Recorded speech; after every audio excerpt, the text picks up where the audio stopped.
Looks like our government is getting us pretty upset and concerned about the swine flu. This is interesting to me, not only for political reasons, but also as a physician. It makes me think back to 1976, the first year I served in the Congress. We had a vote on the swine flu. Back then, there was a panic, and they said it was going to sweep the nation, and they rapidly came up with some flu shots, and the government was going to inoculate everybody and save the world from this disaster. And I remember there were 2 votes against it, myself and Larry McDonald, another physician.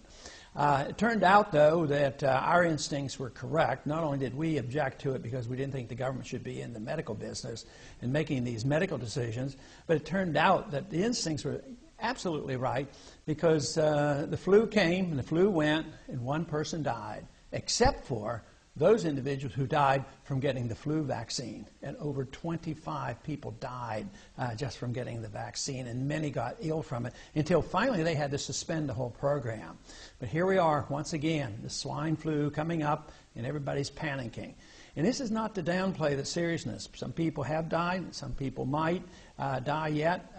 We have had no deaths in this country, but there's 7 or 8 cases up in New York. None have even been hospitalized. And yet it's practically like we've been attacked by nuclear weapons. I mean, press conference over the weekend, prime item for the Department of Homeland Security. How did the Department of Homeland Security get into the medical business?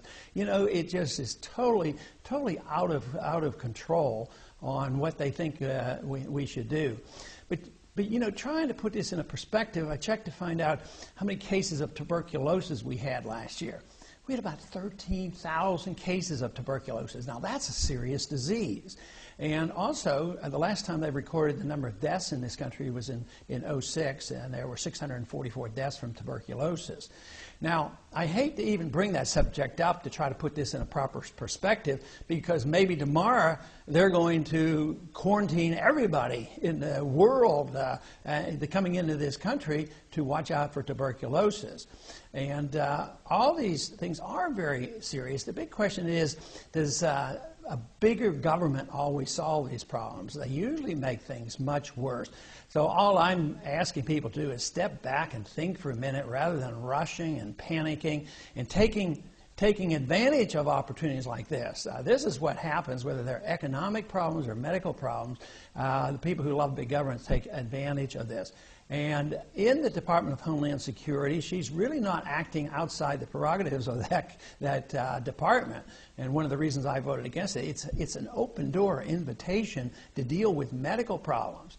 And, of course, the way I see medical care in this country is deteriorating and the costs are skyrocketing, mainly because we have had central economic planning in medicine now for 30-some years. It hasn't worked very well, so now we're about to embark on socialized medicine. But I just don't think that we need the government in this manner dealing with this problem in a hysterical manner. We ought to just sit back and think about it for a minute, and maybe we'll come to our senses. But certainly it isn't a responsibility of the Department of Homeland Security, even though technically they might have the authority. That, to me, is not something that should be turned over to that department. That is the medical care of this country.